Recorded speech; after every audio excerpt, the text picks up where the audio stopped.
we want to be today, Yanko? That is the question.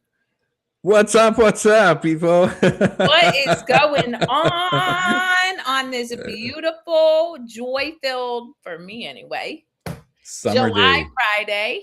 smoke-filled day for me because Is the it Canadian Canada? fires and all that. Yeah, smoke-filled day.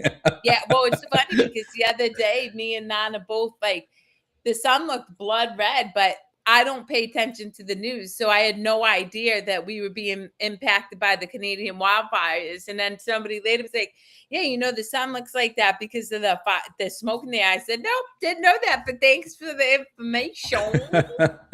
Good to know. But for anybody out there who is just catching this and have never caught it before, my name is Kerri Lewis, and alongside me is my amazing co-host Yankov. And we do this lovely live show every Friday called For No Particular Reason. And the reason it is called that is because the show really is about nothing in particular. We can talk about anything Exactly. and everything and nothing in between. And it's always a beautiful and wonderful time for me. So thank you, Yanko, for showing up and joining me every Friday to do this crazy thing we call life. Likewise, it's very enjoyable.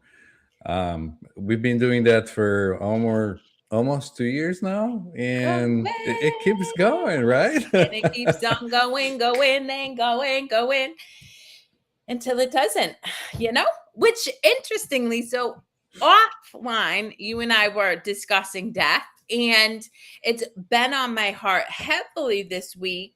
Anyway, something I plan to talk about because I experienced through third party 2 deaths this week. One was a 21-year-old who took his life by gunshot and was somebody that my oldest daughter knew and cared for. And then another was this lively, bright soul, maybe late 20s, who happened to die of a brain stem bleed that came out of nowhere, right? But I mean, talk about a stark contrast, right? One individual experienced immense suffering in their life to the point where they no longer wanted to be in this human experience, and the other experienced a vibrant, joy-filled, like just connected life and is no longer in his body. So it got me thinking, we really truly have no control. We just don't. The only thing we can control is our response to what we experience, because in doing Exactly. that, we at least get to choose the experiences more often than not that we're going to have. Right. I mean, you're 100% on what we choose and how we choose to experience it, because more and more as you go inward within yourself, you come to realization, at least I come to realization, that life has no meaning and we give it meaning. So whatever experiences we had growing up, uh, we bring them back, and that's how we react. We don't even consciously react to different scenarios.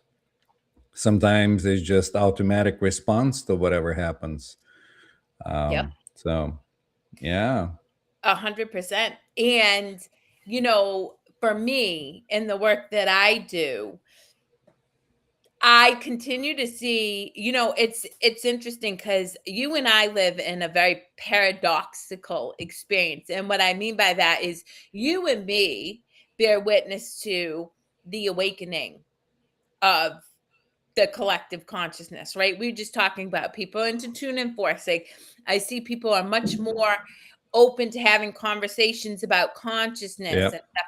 And yet on the other paradox is I also see even more and more youth and young adults becoming disconnected from self and just numbing out and having no outlet to really take care of themselves, just totally living in this repetitive cycle of experiences that they've had, never giving themselves the opportunity to have a different experience. And so I witness it. And for me, my work really, my passion is to hopefully at least inspire somebody else to consider a different perspective. Because if you at least hear me talk about, okay, well, I suffer deeply, but I've also learned how to experience life joyfully and abundantly, then maybe somebody else could experience that.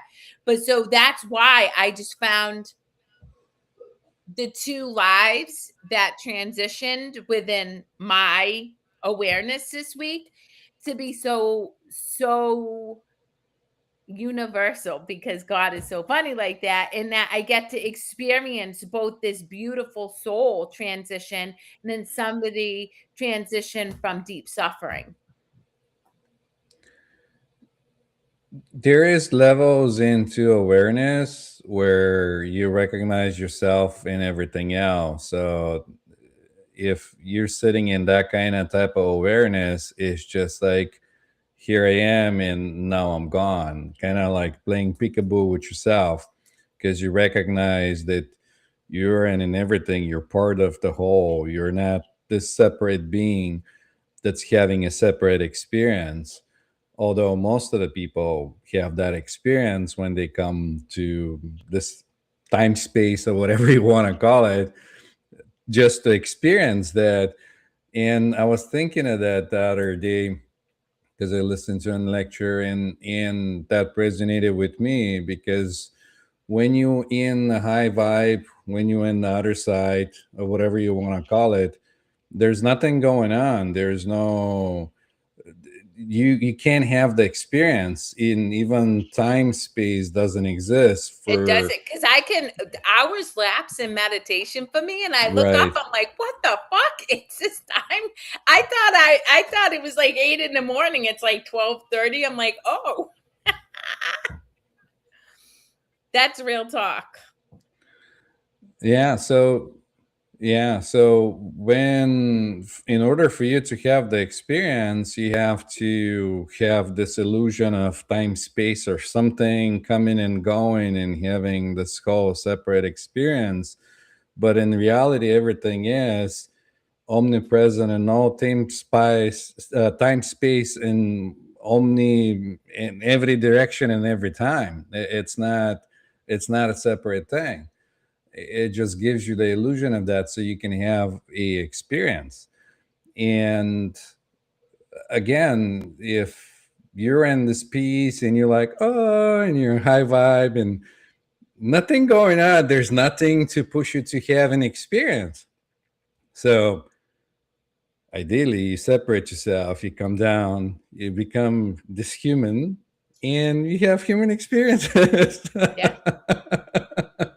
Well, it's interesting because I really thought that I would get to a point in awareness where everything would be bliss. I wouldn't experience, I don't know, people's anxiety or whatever is around me.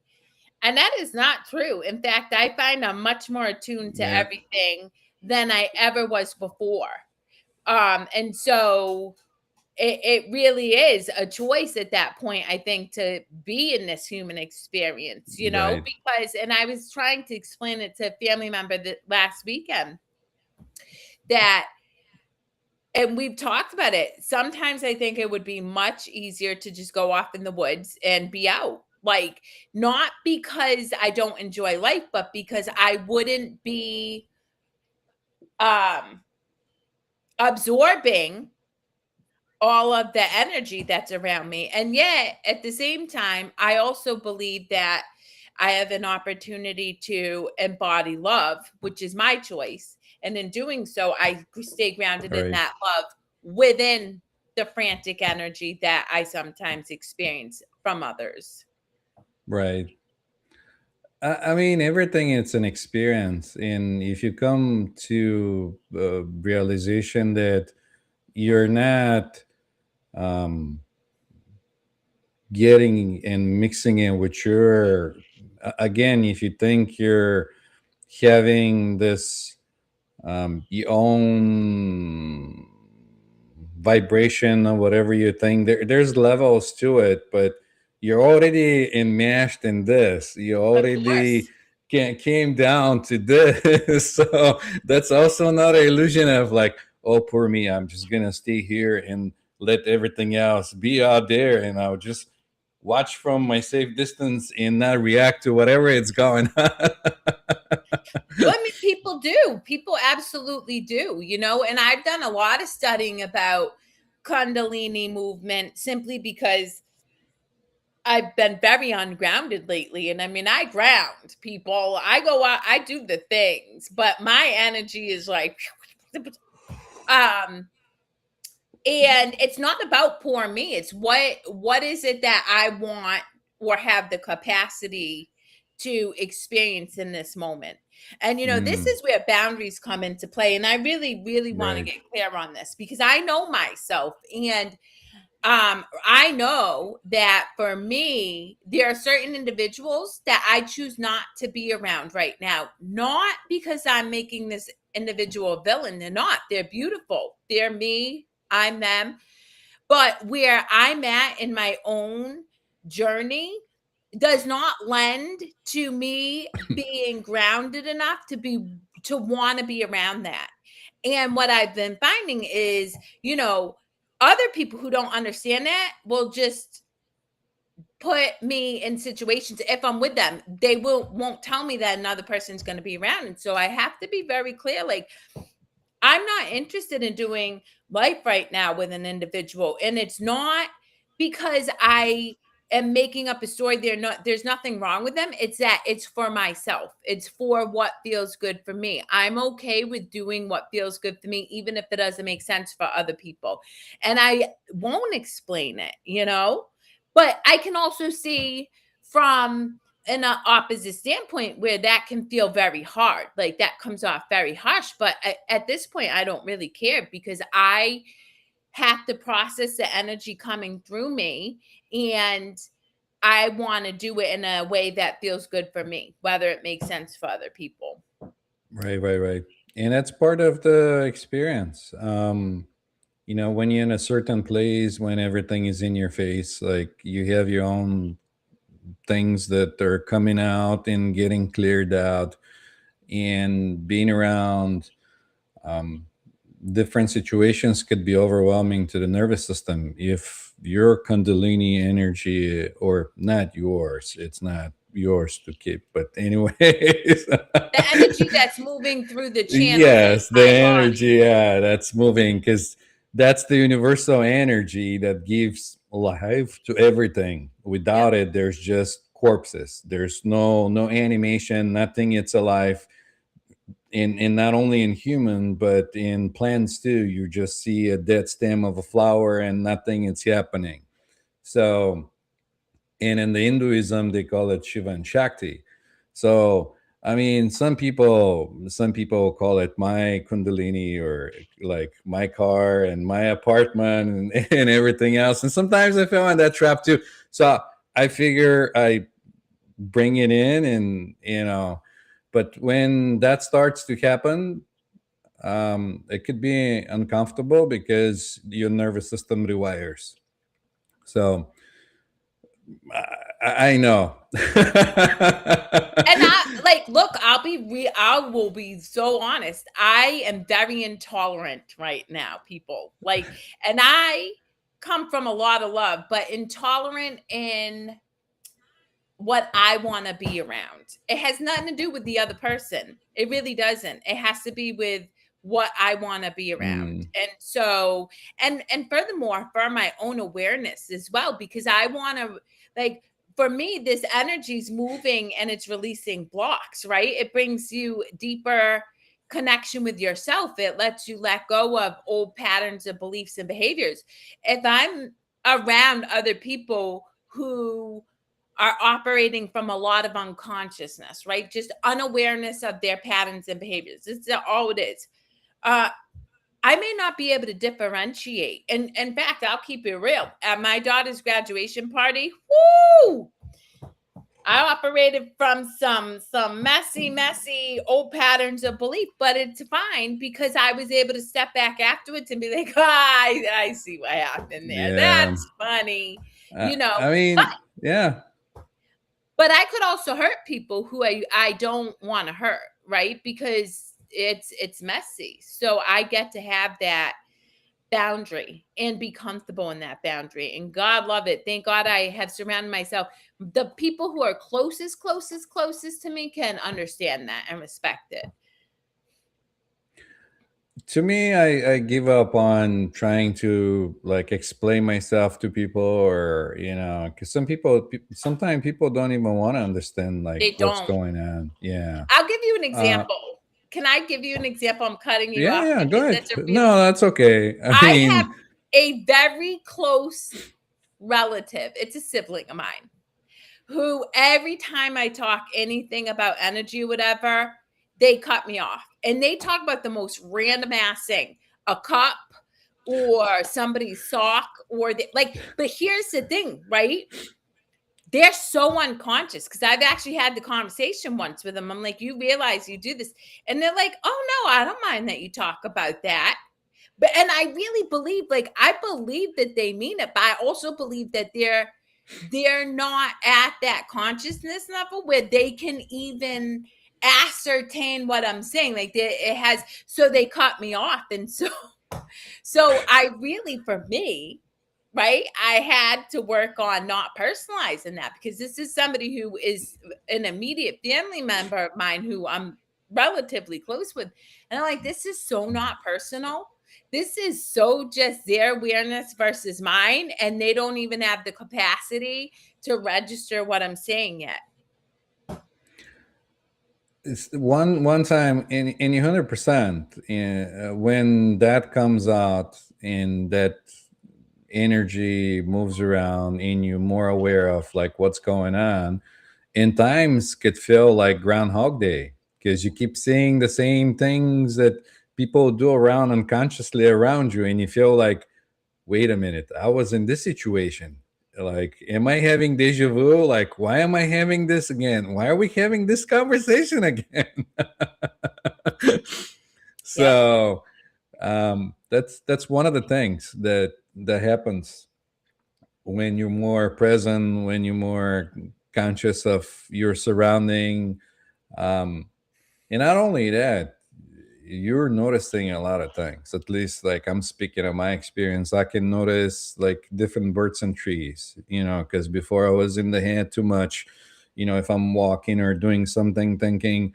Now all of a sudden, like, uh, consciousness can go different directions in my surrounding. Like, I can notice a raccoon sleeping in a branch that most people just pass by, you know. Yeah.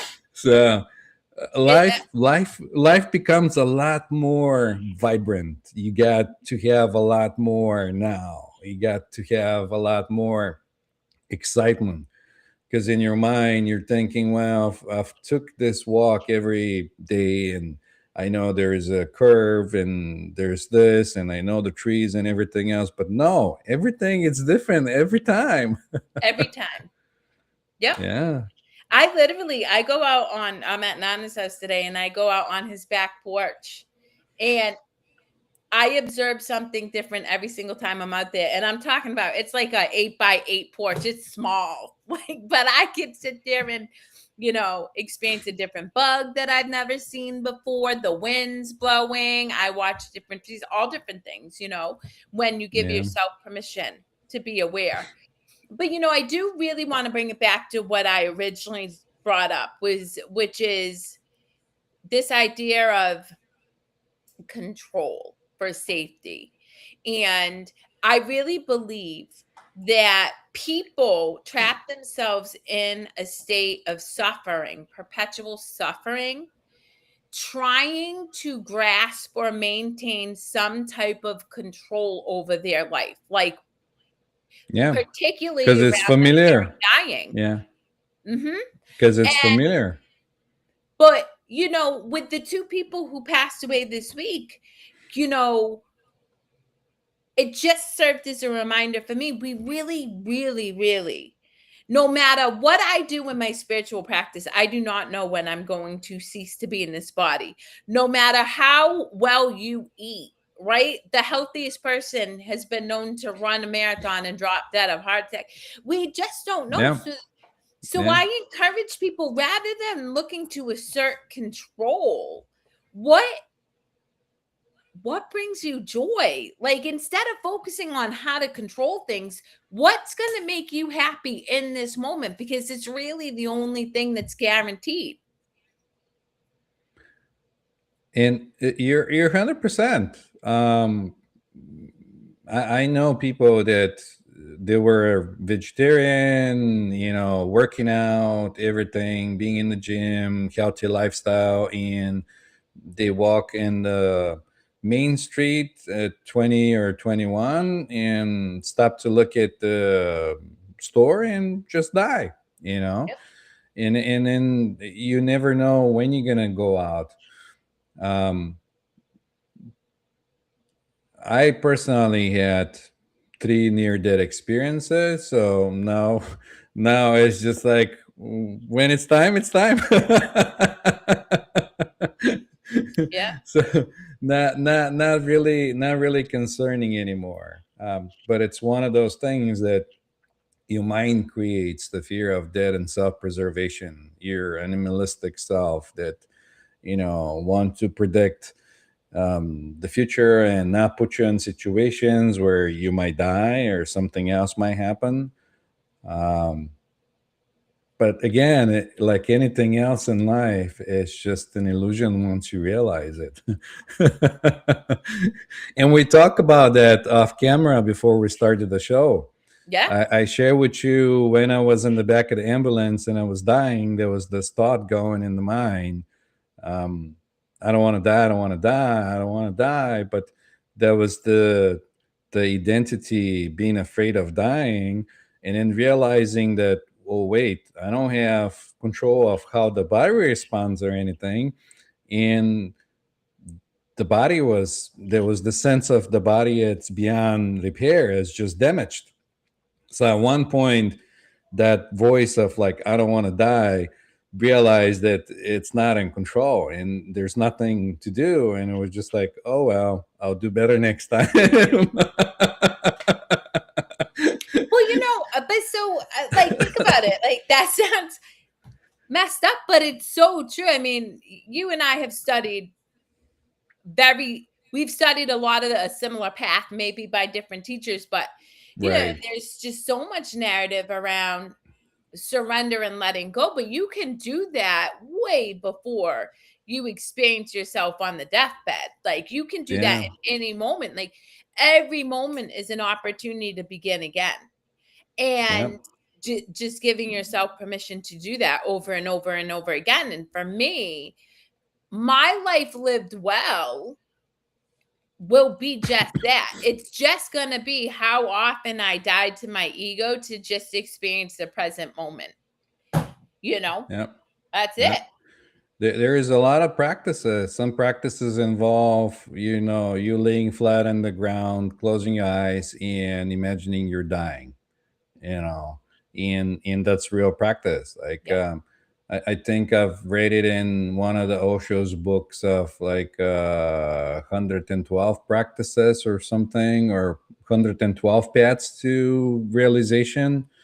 Um, but yeah, and that's why some of those texts are saying that if you die before you die, you never die. Yeah.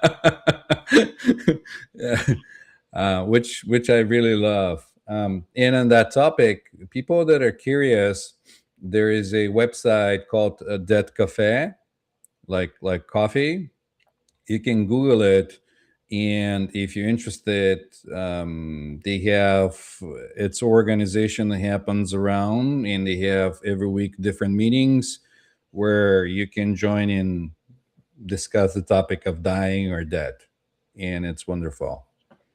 Well, it's so funny. I think about, Nana and I both were kind of emotionally upset by the passing of one of the individuals. I mean, both, but one in particular just really moved us both. And, you know,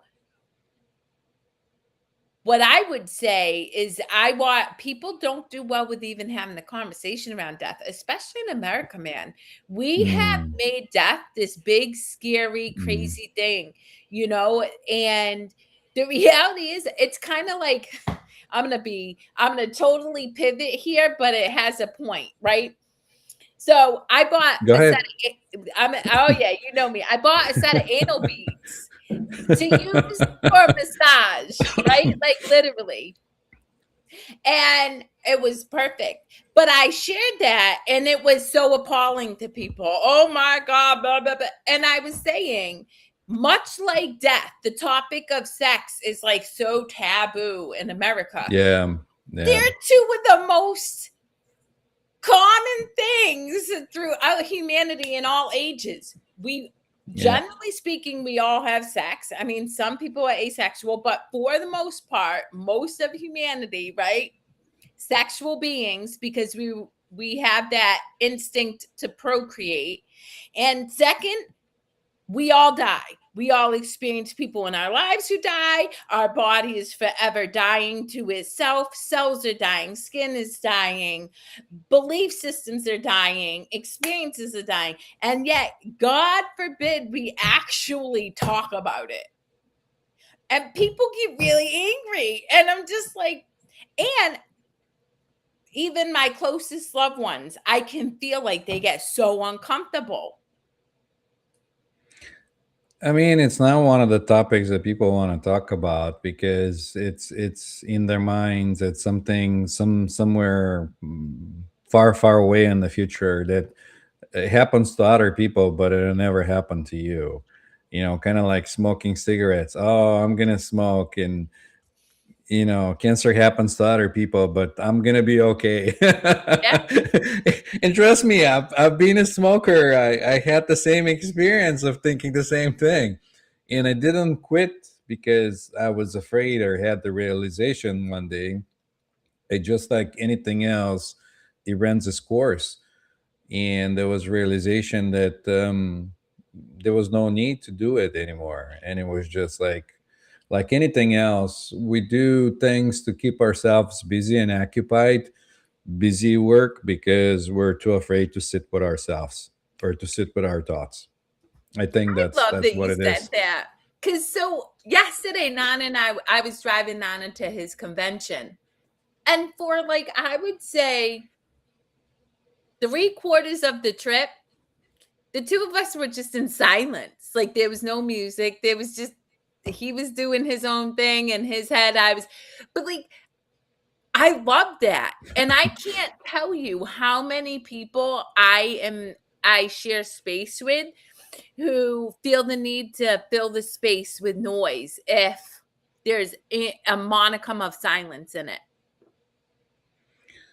And not only that, but to keep yourself. I That happens to me too. If there is just relaxation, there's this kind of like a urgency in the back of my mind saying, oh, but now you can be so much more productive.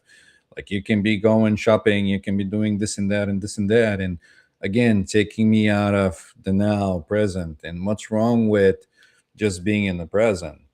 um and this is being programmed in society for people to be machines in, work and be productive and do all these other things. And that's how I think of it. But in the reality, you're here, and that's good enough that you exist. If you didn't need to exist, you weren't going to exist in the first place. Yeah. Well, so what would you say to the listening audience? What do you do when you catch that narrative running in the background trying to drive you to take action while you're present?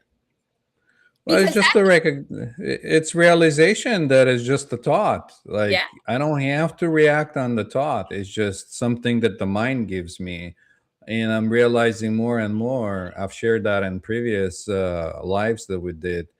That you what you consume in information becomes you.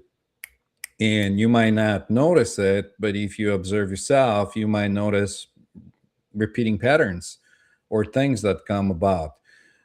Even in dreams, and this is why it's good to be grateful for the things that went good through your day before you go to sleep, to put your mind in ease so you can have a easy night of sleep, instead of thinking of tasks and things that you got to complete on the next day, because you fill your mind with those things and it's going to run on autopilot, and you're going to wake up or realize when you're dreaming that your mind was trying to solve the problems that you give it before you went to sleep, because you consume whatever you consume.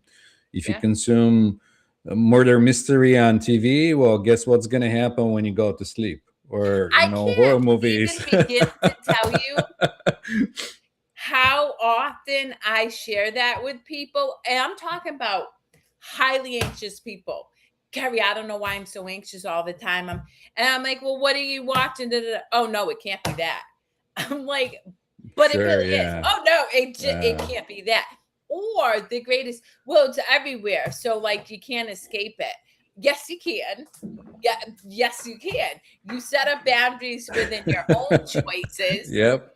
and the people you're around, right? Like, for example, one of my family members is like obsessed with talking about politics.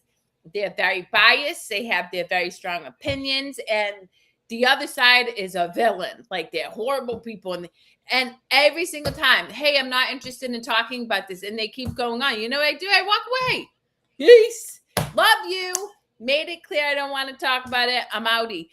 And but people just don't realize, and so I watch them suffer from anxiety, feed the anxiety, suffer from more anxiety, feed it with more crap, suffer, feed, and that's what we do. But here is the reality though. You have the right to have no opinion. You always can sit in the middle Yeah. and not join the one side or the other side of the duality of things. And being in the present gives you that ability, because you can see both sides and decide if you want to take the one side or the other side, which usually will make you suffer because you go with the one direction or the other instead of being in the middle. And it doesn't give you the opportunity to see it as a almost like an outsider, where you just kind of step back and you look at both views and you say, hmm. And you don't say, oh, it's good or bad or whatever. You Yeah. know, for me, my practice in that, sometimes I'll do that, but sometimes I just don't. I'm like, broken racket. I've heard this 459,000 times. I really don't care. And so I leave. But I always operate from the assumption I'm open to whatever is for the highest good of all. Simple as that. And then I don't have to make a choice, because Yep. if it's Yep. unfolding, Yep. it's going to unfold for the highest good anyway, whether I Yep. have an opinion about it or not. So why have an opinion, And that brings me into the other thing, that you might be in an environment when you're mirroring the other person, and you might not be something that it is you that you're projecting. It might be about them, and you might just reflect their beliefs in do it. Sometimes I do You're so that. funny. I mean, it's fun though, because it spices things up. If you get somebody that it's stuck and you realize they're stuck because you're seeing the same pattern repeats and repeats and repeats, you got to break the pattern and give him some alternative or something else to get him out of that like loop. First of all, because for one, for me, it's like Groundhog Day, not fun at all. I might just sit and watch it repeat, repeat, repeat. But on one point, I'm like, how can I make this more fun? Okay, So, Rusty. yeah. I don't know, Rusty not. I'm just saying. Easy. I don't know. And I'm not seeing any comments today.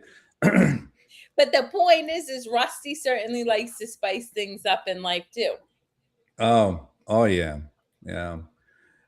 Again, and some people do that by giving them alternatives. Like say, um, if you're scratching constantly your hands, and you're scratching it in the palm here, and that's becoming something that happens on unconsciously, or whatever you do it, you might say, well, why don't you scratch it on the top? That's also something that you do, kind of like drinking coffee. But if you don't want to drink coffee, you can drink tea. You're still doing the drinking, but you're doing something else to get you out of the loop from Yep. that repeating pattern or whatever you're doing.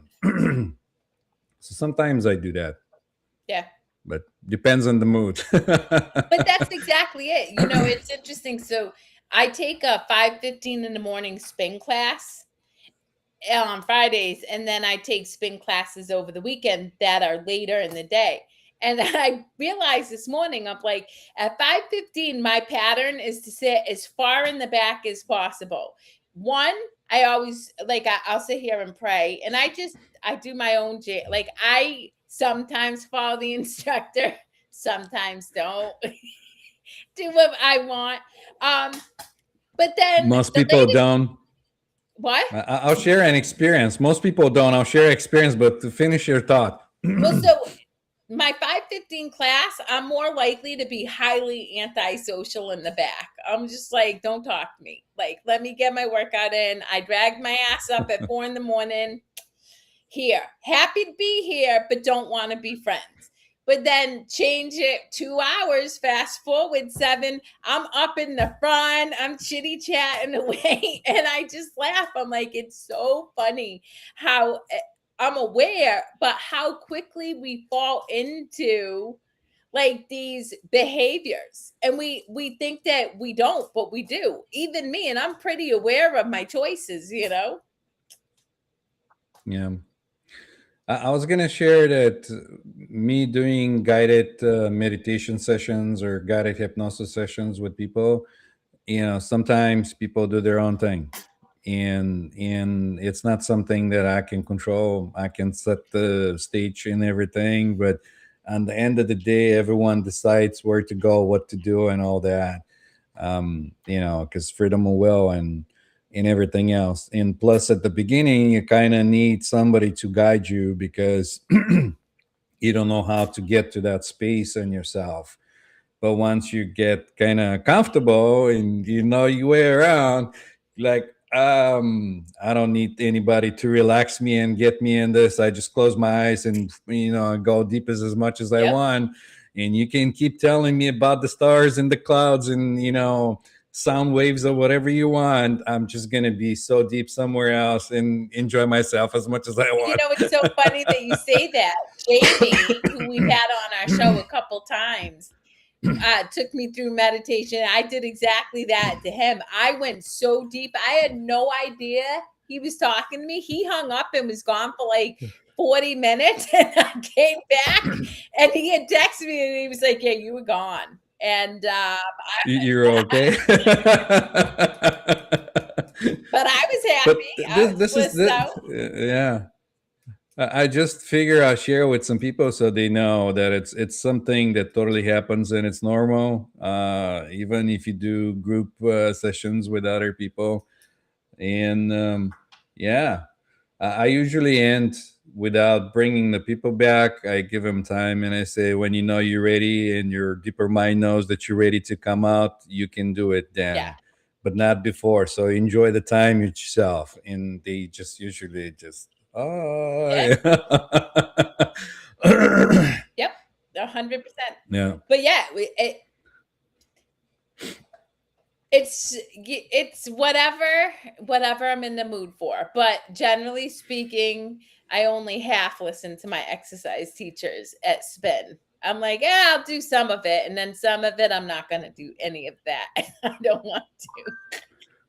And it's so funny Well, because I watch an ego come out and they're like, come on, you can do this, just 2 more minutes. And in my head, I'm like, of fuck course. you, bitch, I ain't doing none of that. And I know I can do that.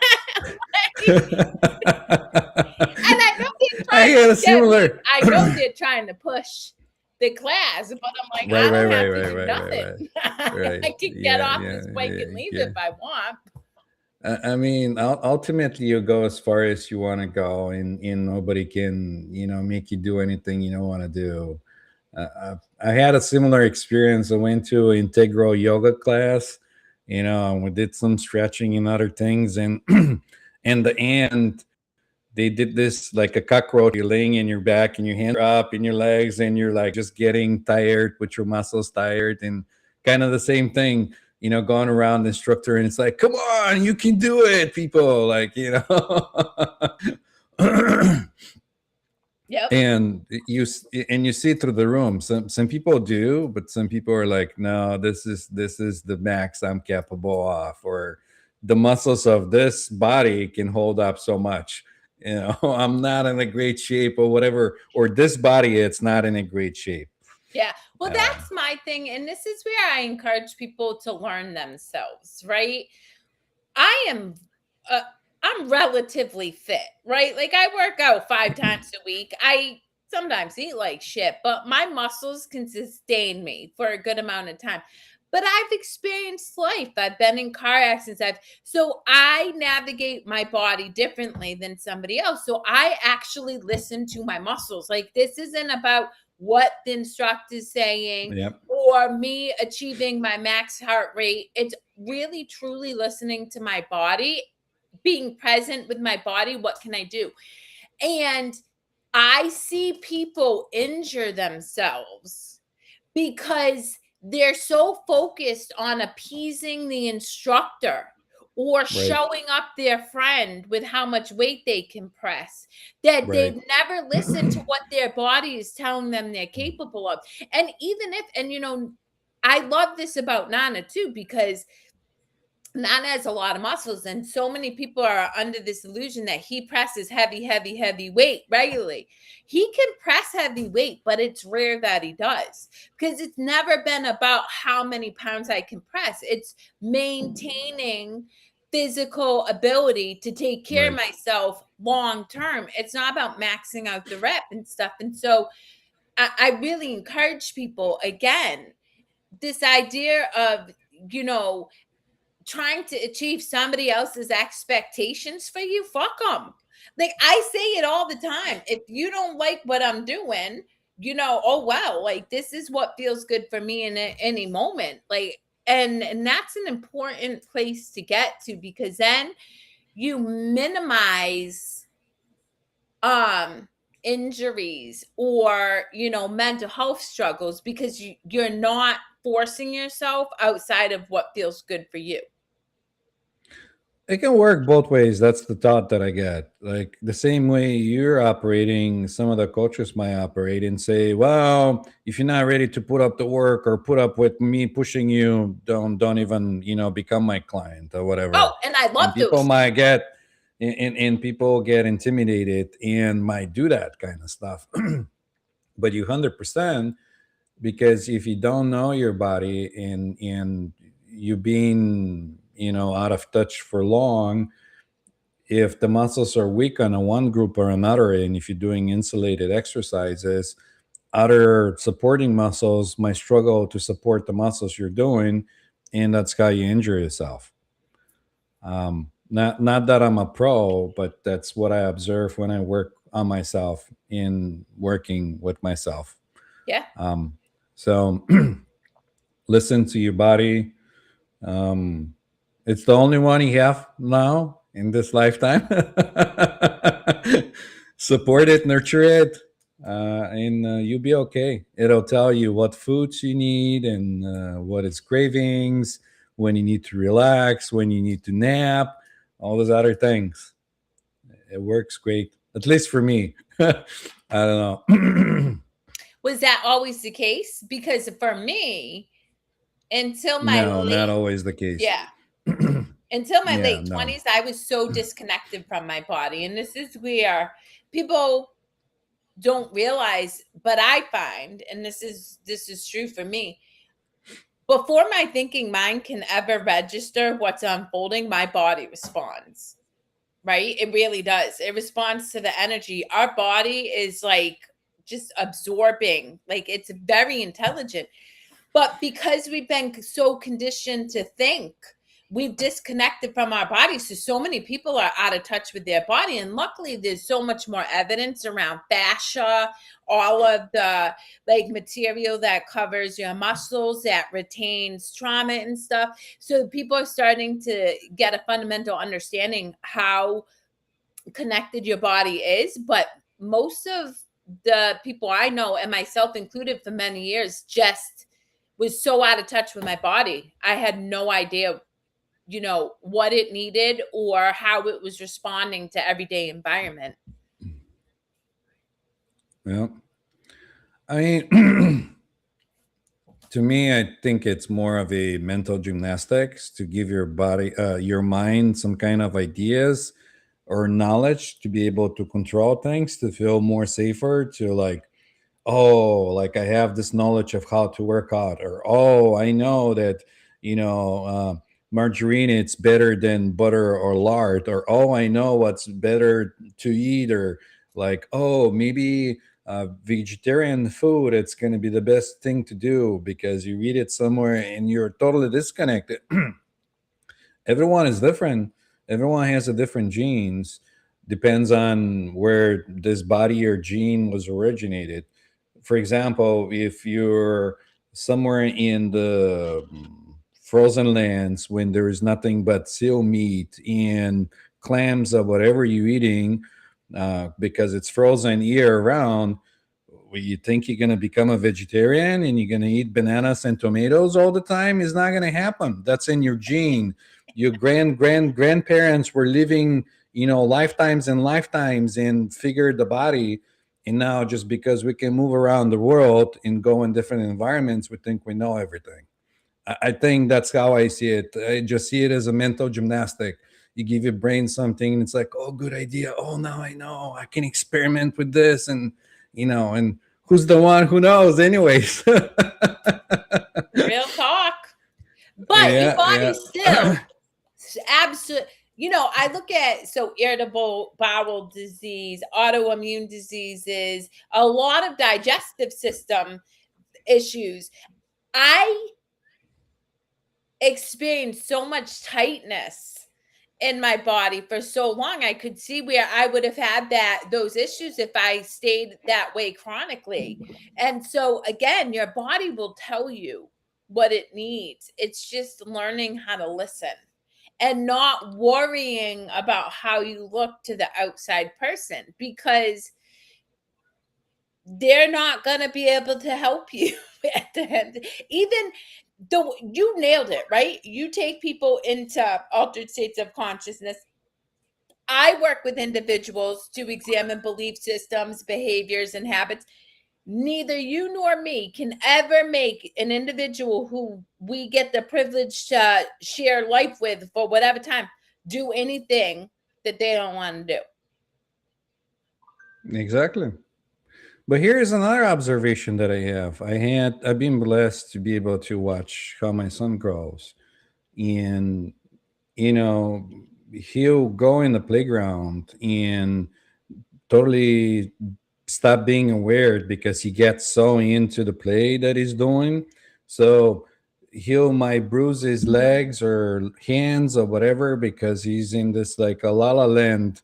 Um, and then there's nothing attached to it because the ego is not yet completely formed. So when I look at him and say, "Well, where did you hit your legs? Where's this bruise comes in?" And he just kind of looks at me and he doesn't. Sometimes he doesn't even know, and he goes like, "What bruise?" And I'm like, "This in your leg." Then he goes like, "I don't know," and it's just like disconnect from whatever. Yeah. So that gives me a little more food for thoughts of like, okay, if you're like the little kid, like in the Bible say, until you become like a little kid, being totally present, no ego involved, not formed yet. Would you even care about this? And, you know what I mean? Looking at like what's happening with him, you know what Yeah. I mean? Yeah. So I don't know. I It's don't just know. more. It's just more mental gymnastics. more for the mind to make ideas and stories about. Yeah. Food for thought. Food for thought. I mean, it's great because as a creators, we also have the ability to create with our thoughts, and thoughts become things, and not that they're bad or anything, but like it's also appreciated to have thought, fantasies and other things. So, Well, 100%. Otherwise, we would just exist in a bubble. Okay, good. Sorry, I just had to make sure I wasn't cuckoo banana pants. I oh, mean, I I thought am somebody. banana pants. Sometimes you bring chats from Instagram. So I was thinking like maybe somebody Yeah, said no. something and you were Um, checking it. nope. I just, the back of my head drove my action. No, that's all right. That's all right. What else you got? Anything before we say c'est la vie? Nothing really comes to mind. I'm sure other things will come to mind because, mind likes to do things and gives you ideas and, entertain you and keep you busy and productive and learning things. And, oh, only if I knew this, then I'll be a better human. So, Yeah. but I right got now, nothing it's either. kind of nice. Yeah. Well, let's wrap it off. Thank Let's you wrap it guys for hanging with up. us.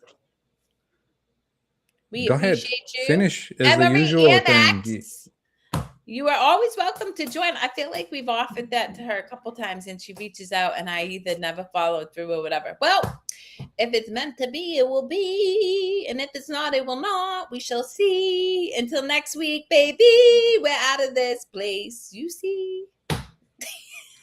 Exactly. And people, chat with us, interact, send us your thoughts.